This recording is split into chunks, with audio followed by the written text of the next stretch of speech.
All right, so this morning, super busy, but that's okay. We are ready to rock and roll. So come on, come on, come on. Good morning, good morning, good morning, everyone. Woo, I'm excited. Good morning, good morning. There was so much going on with the technology I could not figure out, but I'm like, you know what? We are not going to let anything hold us back. We are going to move forward in this moment. So good morning, everyone.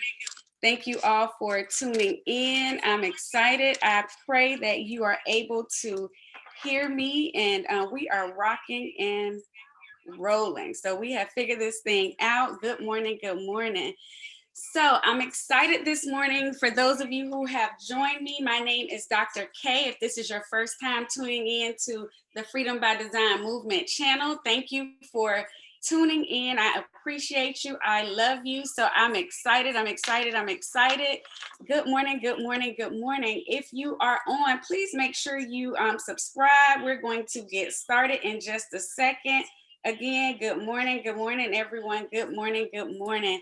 Thank you for your subscription and coming on. So just a little bit about myself as we come on.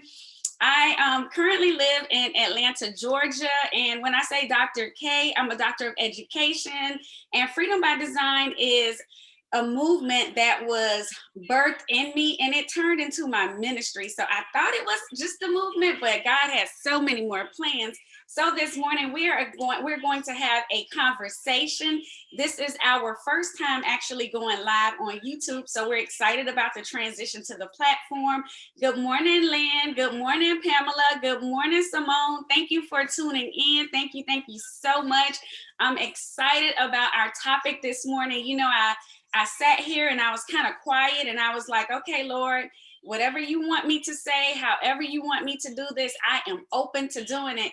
And instantly, we started just working this thing out, and the technology was just not working. So I'm prayerful that you all can hear me and that we are very clear, because I'm ready to rock and roll and really talk about this thing. So forgiveness. Understand, before we get into it, our topic is not a one time and done. This is going to be a series. So we're going to tune in every other Saturday until he tells us that we are done. So this is facing forgiveness, the beginning. So this is just the beginning of it. And I say that because when we talk about forgiveness, there are so many layers to it. I mean, I know for me, there was some hurt that I carried for so long. Good morning, good morning, good morning. Thank you all for tuning in.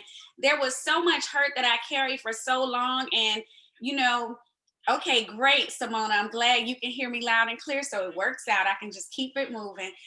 There were things that I carried, and I didn't know how to really deal with it. You know, a lot of times, if you're like me, I grew up in the church. You know, I understood what the word said as it relates to forgiveness. But, you know, forgiveness in and of itself is a very difficult conversation. And I have to tell you guys, it's going to be a difficult process for us to kind of even go through this thing. So just relax, get ready. And it gets even better when you're interactive. So I can see your comments. Good morning, Nora. I can see you guys as you're interacting with me live. So thank you so much. So when I started preparing for this, and God dropped it into my spirit a few months ago, and I'm like, Lord, I just, you know, I want to be faithful.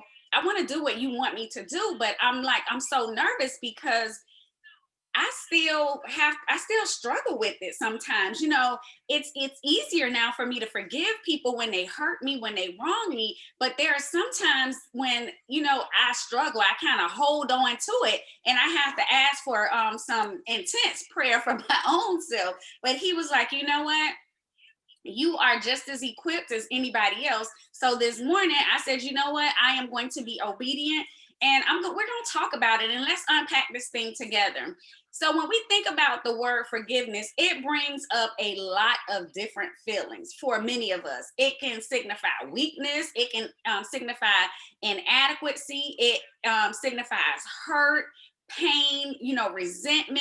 But when we really look at forgiveness at its core, it's anything but weakness. It's definitely not that. So when I first, I listened to several messages, I read a lot on forgiveness, and I, of course, have my own journey to fall back on as it relates to forgiveness. But I was looking at a definition, and I wanted to make sure that I brought in various perspectives. So psychologists generally define forgiveness as a conscious, deliberate decision to release feelings of resentment, vengeance toward a person or a group of people who have harmed you, whether they deserve it or not. And I'm going to add something else onto that, whether they ask for it or not. So let's sit there for a minute. It's conscious. That means we have to make a decision because it's happening up in here. It's not a tangible thing. It's a decision that has to be made, and it's deliberate. That means that I have to really think about it. I have to really process that thing and say, you know what? Despite the fact that a person hurt me, I am going to forgive them. I am going to release it. I am going to let it go. No matter if they deserve the anger that I might harbor or not. And when I really thought about it, I said, if they don't ask for forgiveness, because sometimes we have to forgive a person, and you know what? When we forgive them, they don't even know it because we're not having a conversation with them. We're just forgiving them. A lot of times it happens within us. Sometimes a person has hurt or wronged us and they've gone on about their life, their business, whatever it might be, but we're stuck with that baggage. And I say that because I want us to understand we get stuck with it. That's why forgiveness is more about you and I than it is about the other person. Now, when I started going a little deeper and I looked at it from a biblical perspective, it's giving up my right to hurt you for hurting me. You know, it means to wipe clean, to pardon, to cancel a debt. That's right, Nora, conscious and deliberate. We have to decide. Imagine that. I am going to give up when I forgive, because what forgiveness isn't is keeping an account of it. I'm not going to write it down over here on my wall and put a post-it note and say, okay, I forgave them on this date. It's giving up my right to hurt you for hurting me. It means I'm going to wipe it clean, to cancel a debt. And you know, early in my 45 years of life, I struggled with it until I really got deeper in my walk with Christ, and I really began to, understand that it's not about them. This is really about me, and it's about my relationship with him more than anything. So I want to plant this seed before we get into this conversation that it's not about the other person. It's not about you releasing them. It's about an act of love, mercy, and grace. It's about you being able to be released. It's about you being able to let go. Yes, Simona. I mean, really giving up the right to hurt a person because they hurt you. And we know as long as we live, one guarantee is for sure, somebody is going to wrong us. Somebody is going to do something to us to hurt us. You know, when we begin our walk with Christ, it doesn't mean that nothing's going to happen. As we begin to ascend and we reach new levels, actually more is going to happen. More is going to come. You know, that thing is going to look very different. And when I thought about it, just the act of love and mercy and grace, I said, I know when I pray, and I pray quite often because, throughout the day, not just in the morning, because I know his grace and mercy are so good, and it's been so good to me. And I always have to put myself in a position when I think about a person who's wronged me or people who have wronged me, would I want forgiveness in that situation? Would I expect it in that situation? So as much as we want to be able to say we're doing the other person a favor, we are not doing the other person a favor. We're actually being able to forgive ourselves for allowing ourselves to be held captive by our emotions and our decisions or our actions or feelings.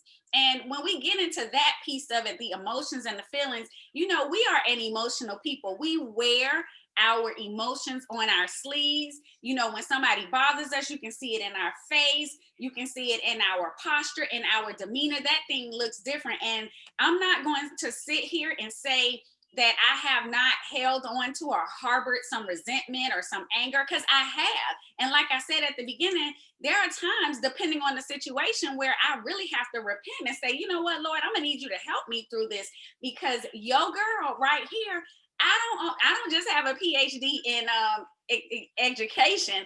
I have a PhD in pediology.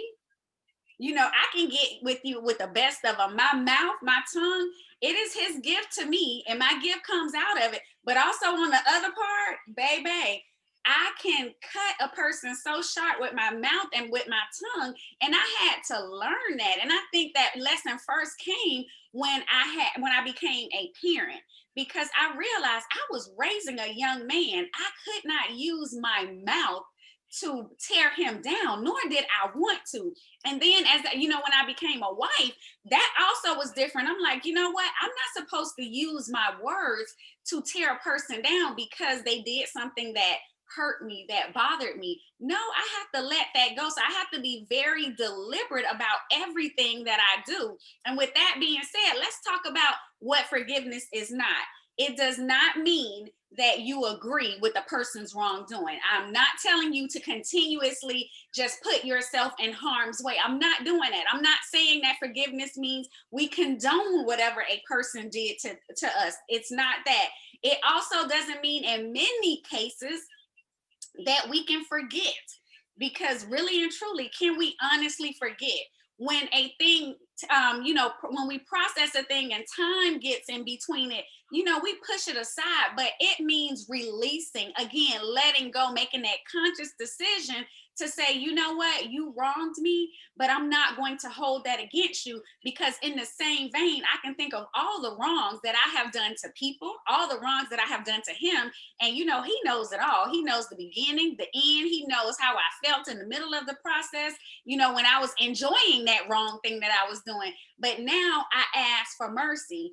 I was listening to TD Jakes, and he was talking about, mercy, and how if we extend mercy, then we will get mercy every day, fresh mercy. It's just going to come automatically. We don't have to worry about it. Our portion is going to come. It's not going to be a little bit. It's going to be more than enough. It's going to be abundant each and every day. And as I started to process that thing, he said, you have to understand, when somebody harms you or says something about you that is not true, when something happens, in that case, you need justice. But when you did it, you did it, you were dead wrong and you did it, you want mercy. And when I heard and I listened to that thing, I said, oh, I have to make sure that I can just as quickly extend mercy as I can to expect people to give it to me. Because what happens in life, we want people to forgive us real quick. When we do something wrong, if I back up out of here this afternoon and I hit my neighbor's car or mailbox, of course, I want them to forgive me instantly. Now, the next week, if he backs up and he hits my car, I can't, every time I look out the window, say, look at him. He backed up into my car. I can't believe he did that, but that's how we act. We want people to say, you know what, it's okay, no problem, done. But when they do it to us, we want to say, oh, it's going to take me some time to process it. Well, how much time is it going to take you to process it? Because some of us right now are holding on to things or old hurt from the time that we were teenagers. We see that cousin, that aunt, that uncle that said something to us. We didn't like how they approached us. They were reckless with their mouth. And every time they walk into the family reunion, every time they walk into somebody's house, our whole body cringes. We get uptight. We get mad. Our face begins to scowl. And it's like, oh, I can't stand her about something that she said 20 years ago. Really? Is that where we are? I just want us to be real about it. Forgiveness in and of itself, it allows me and you to release those negative feelings. I was talking to a few people over the past couple of weeks, and it was so amazing that we were talking about forgiveness. And, it was like, well, I just don't want to be around them. It's a negative energy and vibe. Well, no, because you're releasing the negative energy and vibe. you're not picking up their energy and vibe. It's you. You're holding on to it. It's in your mind. It's your emotions, your feelings. People can't see those unless you outwardly manifest them. But if you're sitting in your house all by your baby self and you're holding on to something, and this person is out living their best life, moving on with life, and you over here big mad at them, this isn't about them. This is about you. It's about you being able to say, you know what? I love you in spite of. And I knew when I got to a certain point in my walk as it relates to forgiveness, when I began to pray for people who hurt me deep, when I began to pray and ask God to bless them for whatever it was, when their names would just come out of my mouth, because sometimes I walk through my house and I'm just praying. When the Spirit leads me, I just get up and I start praying. When I started praying and tears began to flow, and I'm praying for people who I know hurt me, but I felt so good to be able to stand in the gap. That thing, that's why I say is layers to it. It started to, look different for me. And I was like, you know what, Lord, I don't want to hold on to it. And if I can just share a little bit of me, if I can share a little bit, yes, and yes, I hear you, Nat. I see you all, girl. I got you all by my baby self. That's my girl right there. Because I love her to death, because there were some times in our path when me and Nat were on different wavelengths. But grace and mercy, that's my sister right there. I know that she will go to bat for me and vice versa. Love, forgiveness, grace, and mercy, guys, we have to let it go. When I was reading Matthew 18, and Peter asked Jesus, he was like, Lord, how many times should I forgive my brother or my sister? You can put sister in there. And he said 7 times. Now understand, y'all know that Peter thought about that thing, and he was like, 7 times, yeah, that's a good number. Because some of us, we are like, okay, we live by that creed. Fool me once, shame on you. Fool me twice, shame on me. Third time, now I'm the fool. But imagine that. 7 times, he said, and Jesus looked at him and said, no. How about 70 times 7? So, I'm sure Peter was like, okay, so 490 times in a lifetime? A day. Every day. So, and that didn't mean for him to sit up and count how many times a person wrongs. What I equated that to, because how the Bible is in parables and all of that, it means it should be unlimited. It means you should always have a forgiving heart. You should live in the spirit of forgiveness. You know what? I forgive you, and you keep it moving, because you don't want that stuff to be weighing you down. And I thought about that. I was like, dang, 70 times 70. So my question for you is, how many times should you be forgiven? Because we still hold on and we count. And it's some of us who are on here right now who are still holding some grudges, who are still upset with some people. How many times should you be forgiven? How many times have you been forgiven? I'm not talking about the stuff that's outright the egregious stuff that everybody sees. I'm talking about the stuff that nobody sees or you think nobody saw. Should you be forgiven? Should that same grace and mercy be extended to you? Because guess what? We didn't deserve it so many times. I know I didn't deserve it. I tell people all the time, I tell God, thank you for me being here, right now, because I understand I could have been in jail. I could have been dead.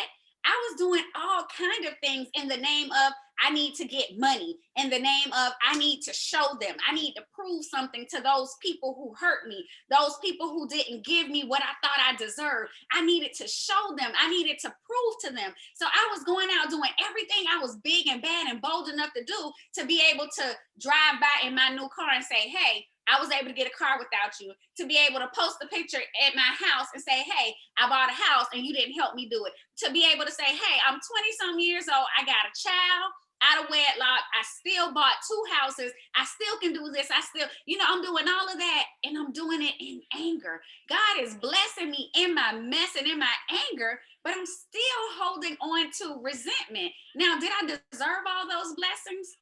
Not when I was doing it for the wrong reason. So we have to ask ourselves, when we're talking about forgiving people and releasing and letting go, should we be? Do we deserve it? And the answer truly is we don't, but he still extends that fresh mercy each and every day.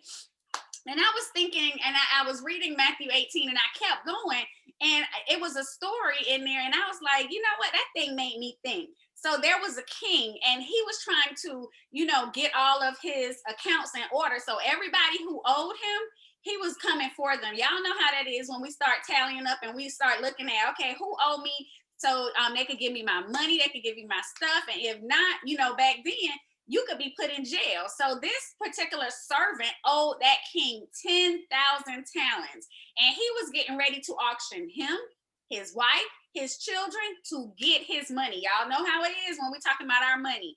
But that servant begged and pleaded with the king and said, give me another opportunity. Don't do it. Don't put me in jail. Don't auction off my children, my wife. I need them. That's my family. That's my bloodline. I need them. And just then the king said, you know what? I'm going to extend him the grace and mercy. I'm going to go ahead and I'm going to let him work to pay off the debt. Now, no sooner than he left from the king's presence, he saw another servant who owed him money. And what do you think he did? Do you think that he was like, you know what? I'm going to give you a chance. He got his hands around this man's neck and started choking him out about the money that he owed him. And another person saw it who happened to be witness to how he was extended grace and mercy, went back and told the king. And then the king was like, threw him back in jail because he was like, how dare you? I extended you grace. I allowed you the opportunity to repay the debt, to be able to work the debt off, to be able to do what you need to do. I didn't auction your family, your wife, your children. I didn't do any of that. You didn't get put in jail, but you take your ratchet self right out from here, and then you go and hold something against somebody. Guys, that thing made me say, who am I never to forgive, no matter what? And in that moment, I was watching a movie, Just Mercy, and I was sitting there and I was like, man, this guy was on death row. They put him on death row before he had even went to trial in Alabama. And it was Jamie Foxx and Michael B. Jordan in the movie, and they built this relationship, and they worked, and they were able to get him out of jail. And I'm sitting here and I'm reading Matthew 18, and I'm thinking, and I'm like, oh my goodness, Lord, there's so many levels to it. And tears began to run down my face, because I could only imagine, when you're talking about mercy and grace and forgiveness, imagine him having to forgive the person who lied on him, knowing that he didn't do what they said he did. And it cost him about 30 years of his life being on death row, being in prison. And I sat here and the tears again were rolling down my face, because I'm like, Lord, who am I not to forgive? When I think about what our Savior went through, when I think about how he was being beaten, extremities out, all of these things, and he still said, Father, they know not what they do, forgive them. I'm like, if he saw fit to forgive, I know I've never been through nothing like that. So I can easily forgive. I can let it go, because I don't want it to hold me down.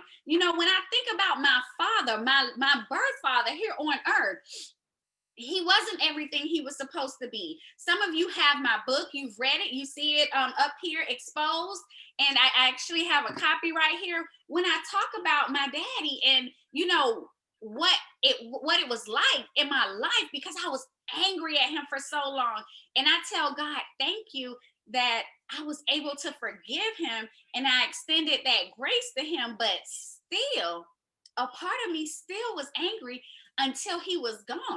What about the man who was responsible for my father's life?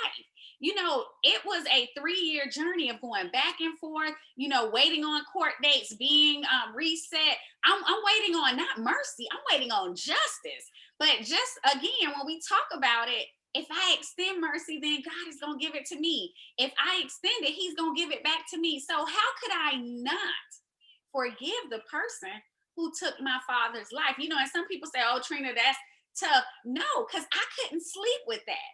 I couldn't live with that. I said what I had to say at court, but I had to pray for that young man. Did I feel like the case gave justice to my father's life? I didn't, but I was done with it. Once the judge hit that gavel, I was done with it, because I have learned when it comes to forgiveness, I have to forgive and I have to let go, because everything I fight, if it's any kind of battle, I fight that on my knees with him, before him. And more so, it's about me. Lord, help me to realize what it is that I need to do. Help me learn how to forgive. Help me be able to have a forgiving heart and not be fake about it, not be phony about it, but to truly let it go. And understand, family, I know it takes time. Today, as I said, this conversation was just the beginning, just us starting to scratch the surface, just us really thinking about this topic of forgiveness, because there's so many levels to it, it's so many layers to it. We're going to get a little bit deeper in 2 weeks. As I said, this is going to be an every other week series right here on YouTube, because I want us to unpack the layers. I want us to get to the depth of it. Next time we come back together and we have an opportunity to talk, we're going to be talking about forgiving us, because a lot of the forgiveness issues that we have, it's because we haven't let go. We haven't forgiven us for all the things that we've allowed to happen to us in our lives. And again, that's some layers. So we're going to back it up. We're going to talk about it, and we're going to process this thing. Family, this morning, I just want to thank you all for being on with me. I thank you so much. Thank you for subscribing to the channel.